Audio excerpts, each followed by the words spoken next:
Hi everyone, it's Victoria with Nutrition by Victoria and welcome to today's video. Today I'm going to be reviewing the ProMetabolic diet in relation to what I promote actually. I wrote a coaching program that is all about increasing your metabolism, improving its functioning based on diet and lifestyle modifications, and I'm pretty sure that the ProMetabolic diet is the same, but there are some differences between what I promote for a healthy metabolism and to get the results you desire aesthetically, health-wise, fitness-wise, and what the pro-metabolic diet promotes. So let's get right into it. For reference, I am using the cleaneatingkitchen.com's take on the pro-metabolic diet. So let's get right into it. If you want to, follow along with this video, checking out what I'm going over on this website. So it starts off, this woman has a master's degree in public health and specialty in nutrition, so she's educated, which is good. It says, are you looking to improve your metabolic health? If so, you may want to consider following a pro-metabolic diet. This type of eating plan is designed to help optimize your body's metabolism and promote better overall health. And that's what I do with my coaching and in my coaching program as well, is I educate you on how to improve your metabolic functioning to optimize your health and well-being, and get the aesthetic goals that you desire as well. Because the aesthetic goals that I have now with having a lean, fit, healthy body, one is sustainable. I have no fluctuations in my weight other than like a 5-pound range on any given day based on how much food's in my system, where I'm at in my cycle, etc. But other than that, the way that I eat is so sustainable, and I've been able to lose over 20 pounds, actually over 40 pounds eating this way, and it's just so easy to do, and it's perfectly healthy. And yeah, so that's kind of what the pro-metabolic diet's about, is resetting your metabolism. They go into what is the metabolism. That's exactly how I start my coaching program. The metabolism is the process your body uses to convert the foods you eat into energy. It's actually the sum of all the chemical processes in our body that maintain homeostasis, but it's completely dependent on having energy available. So that's going to be coming from the food that we eat. Then it gets into what's the metabolic rate. That's the speed of our metabolism. So getting the results that you desire is completely dependent on the functioning of your metabolism, the rate of your metabolism. And that is subject to change based on what you're doing in your diet and lifestyle, what your previous diet and lifestyle was like. And it has a lot to do with whether you've been a restrictive dieter or not. Because restrictive dieting lowers the metabolic rate in order to preserve energy reserves and just keep you alive in a starvation type situation. Okay, what affects your metabolic rate? So they start off with hormonal disorders, can slow down your metabolism, so can aging. But hormonal disorders and aging are a product of your metabolism not functioning up to par. So those are actually not things that I say affect your metabolism, but your metabolism is affecting them because you're not eating correctly. Okay, it says cold weather can increase your metabolism. It does. It makes everything constrict, and so it forces your body to increase its rate of energy burn in order to keep your body warm. But at the same time, it also is constricting things. So it's pulling out water, it's pulling out more nutrients and things like that in order to shuttle them into our cells to increase our metabolic rate to keep us warm. That's why, cryotherapy is a popular thing. I feel like I just did cryotherapy because I just was out on my bike and it's 28 with a wind chill. My face always feels tighter afterwards. Okay, it says your metabolic rate is influenced by how much you move. That's why I support living a fit and active lifestyle. Like the video I did yesterday, you can burn more fat when you are exercising regularly. increases your VO2 max. The more oxygen you take in, the more fat you can burn. Okay, signs of a good metabolism include increased appetite, a strong libido, and having lots of energy. I agree with that. Signs of a poor metabolism, weight gain, gas or bloating, imbalances in blood sugar levels. All of this is correct. Low sex drive, depression, insomnia. These are all signs that you're not getting in enough carbohydrates either. So in some way you've trained your body to not be able to utilize carbohydrates efficiently for energy. And these are all the effects of that. Thinning hair, not being able to lose weight, makes you age faster, things like that. So supporting a healthy metabolism, the principles of a pro-metabolic diet. Okay, eating within an hour of waking, I agree with this. It's saying that TEFT, which is the thermic effect of food, is highest in the morning, especially within the first few hours of waking. And that's because our system is ready for fuel. We just had our overnight fast, so now it's ready to eat. And the thermic effect of food does impact our metabolic rate, and it, uses up calories in that process of converting, food to fuel. Then it says, avoid caffeine on an empty stomach. I say avoid caffeine completely because it can result in elevated cortisol levels, like sustained elevated cortisol levels, which promotes insulin resistance. And they do talk about not drinking coffee on an empty stomach because of the negative impact on blood sugar levels, but in general, caffeine has a negative impact on blood sugar levels. So the boost in metabolism that they're saying is happening here is actually because of the elevation of cortisol, but you don't want your cortisol to remain elevated. Cortisol naturally is elevated in the morning hours, and if you're following a high carbohydrate, low fat, plant-based vegan diet, or just a high carbohydrate diet in general, your body's not going to need caffeine in the morning to wake up. And that is because you'll have glycogen reserves from overnight still available to help wake you up. Your circadian rhythm is going to be very regulated. Your hormone levels are going to be very regulated. So let's say you're following light and dark cycles. As soon as it gets light in the morning, your body's going to wake up, your cortisol levels are going to rise, and you're not going to need caffeine to get out of bed. What I suggest, instead of using caffeine, if you need a little pick-me-up in the morning, is to do some exercise, about 20 minutes of some kind of like cardiovascular exercise in the morning. I like to do rebounding or running or get on my stationary bike. First thing in the morning, get your blood circulating. That's what caffeine is doing anyways. It's a stimulant. It stimulates your body to move your circulation. So if you manually move your circulation, you're going to get the same effect without the negative consequences. Okay, eat every 2 to 3 hours. I agree with this.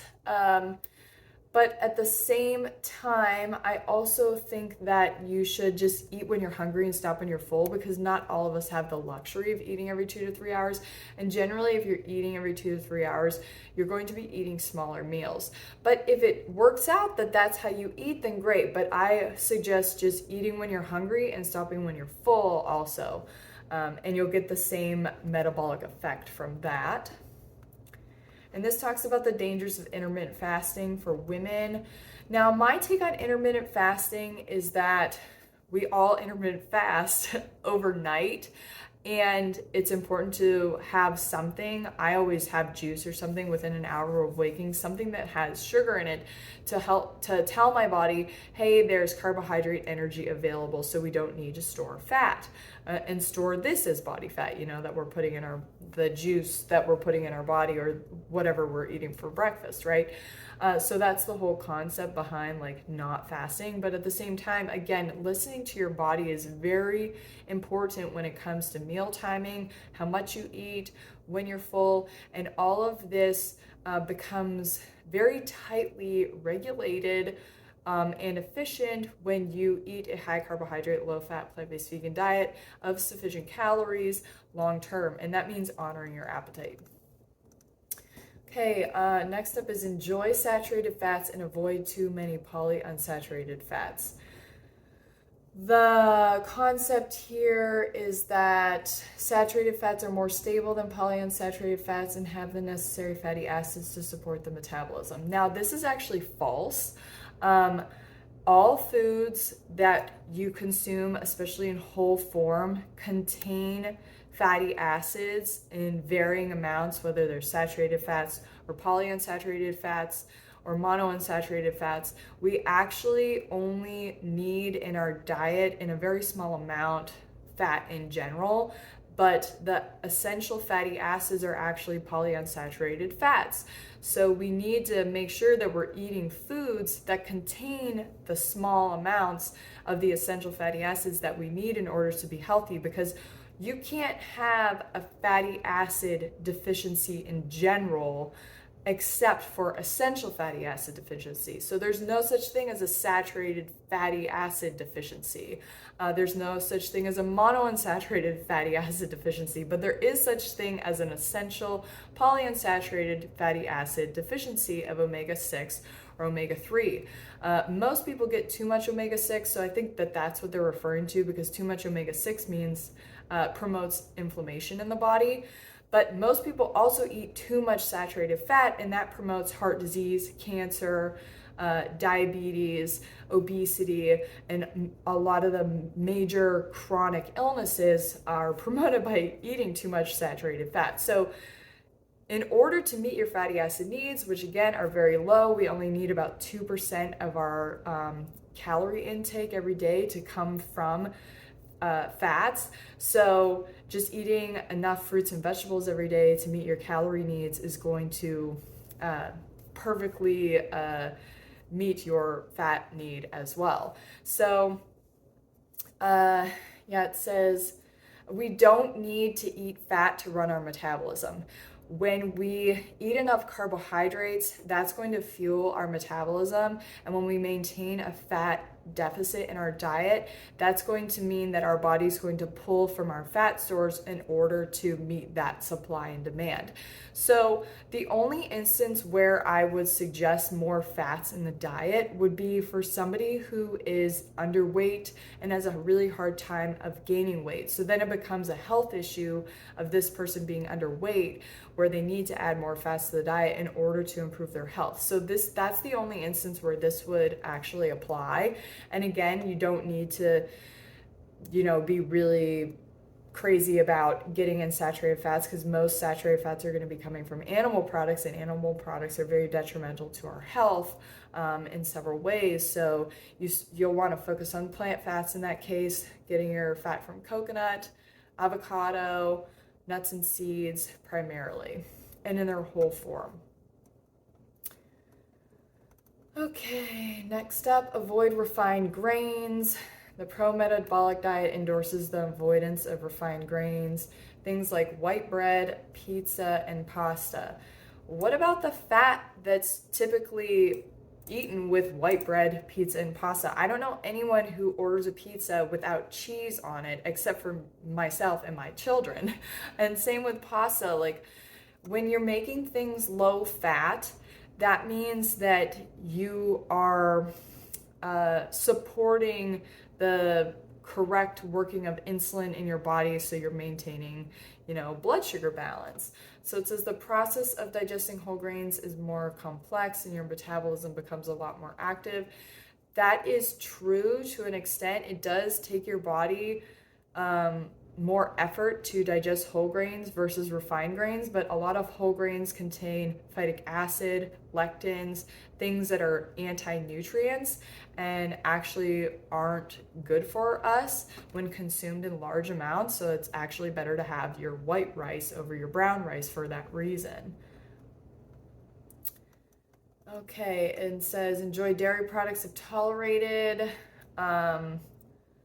While medical research into the value of milk has not drawn any clear conclusions, it seems that foods like cheese and yogurt can be particularly beneficial to a metabolic diet, probably because they're high in saturated fat. It says people who consume lots of dairy products may even experience better fat oxidation and be able to consume more energy without a subsequent weight gain. I don't think that that is the case at all. I think that a lot of this comes down to people who adopt a pro-metabolic diet were previously deficient because they weren't eating enough calories. So this is like how to heal someone from calorie restriction using a standard American, a healthier version of the standard American diet. That's what I'm taking from this. But you can get better results following my protocol, actually, where you can be better nourished, increase your digestive functioning, improve your health, and get the aesthetic goals that you desire, and improve your overall body fitness by eating a high carbohydrate, low fat, plant-based vegan, ideally, diet. Okay, pair carbs with protein at every meal and don't overdo fat sources. Okay, I definitely agree about the don't overdo fat sources.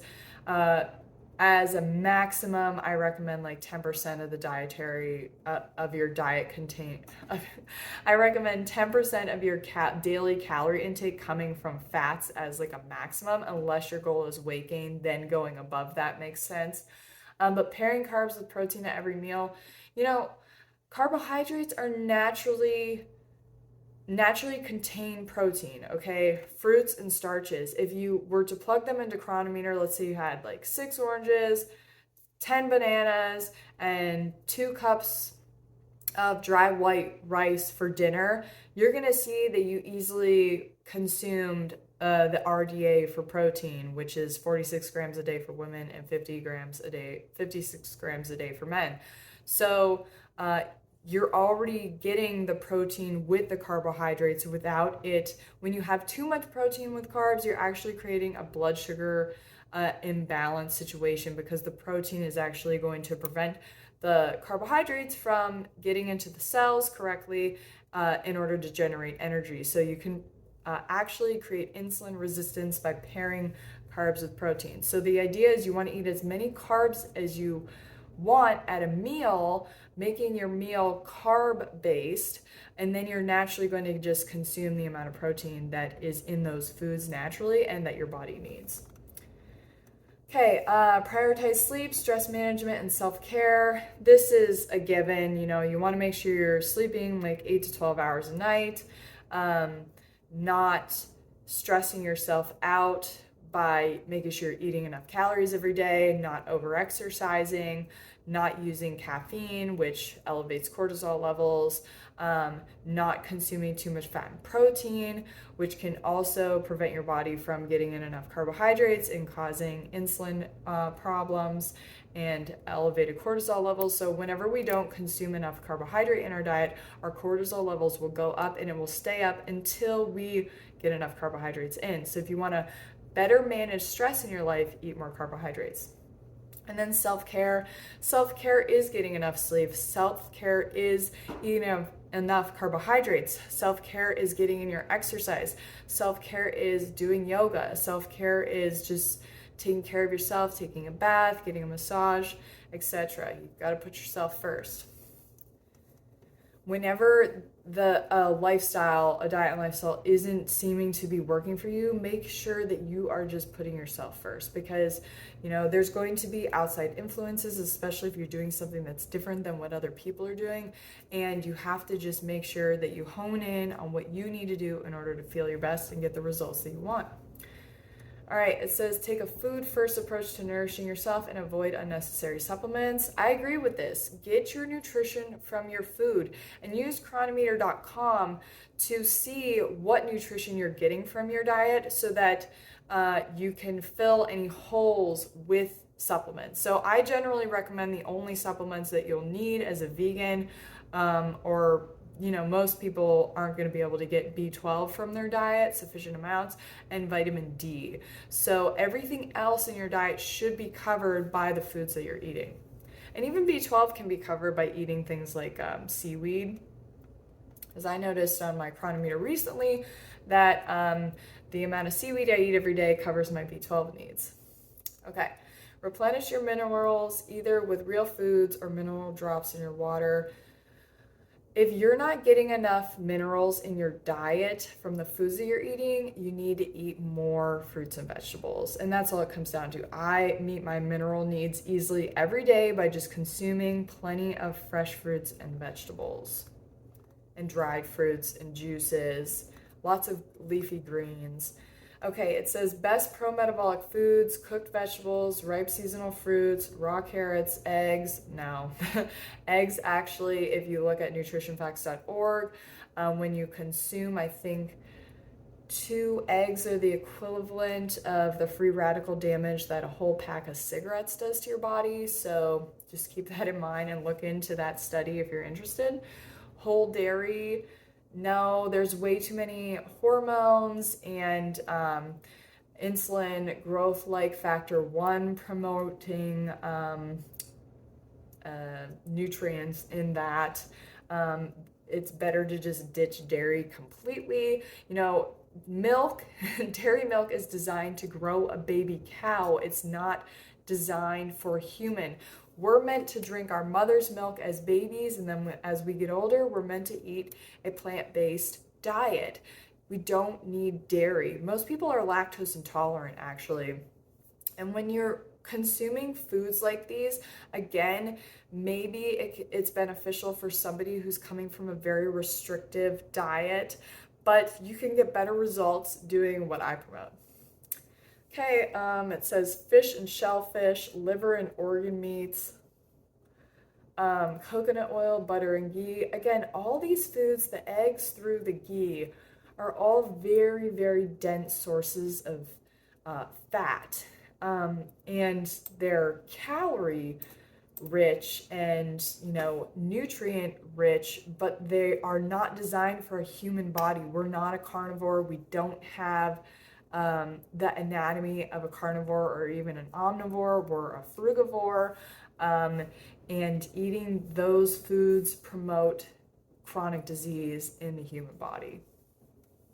And like I said, you can use Chronometer.com and eat plenty of fruits and vegetables, eat a high carb, low fat, plant-based vegan diet, and you'll see that you easily meet your needs nutritionally. And then it says legumes, nuts, and seeds. I don't actually promote them because, again, they're high in phytic acid. You're dealing with more fats as well. And for a lot of people, they cause digestive distress. So just stick to the fruits, the vegetables, and the starches. Chili peppers, that can be a GI irritant. Ginger, you know, that's fine if you like it. Again, if you're sensitive, it can be a GI irritant. Apple cider vinegar, they're recommending. Again, a GI irritant. Like, where's the food here? All they recommended was fruits and vegetables, or fruits, vegetables, and carrots are the best pro-metabolic foods. Like, where's the carbs? Like, those are the foods that support the metabolism. Like, you can't burn fat efficiently without carbohydrates. And just, that's the most important take home from this, is that this pro-metabolic diet is promoting nourishing your body with a high calorie intake.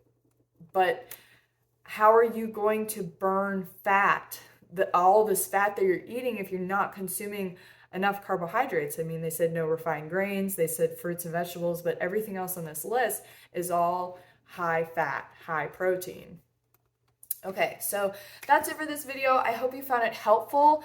I hope you realize that you can eat a pro-metabolic diet by eating a sufficient amount of carbohydrate calories every day from fruits, vegetables, and starches, following a high carb, low fat, plant-based vegan diet that totally supports the health of your body, improving all of the functioning of your hormones, your digestive system, helps your body to get fitter, and achieve your aesthetic goals in time.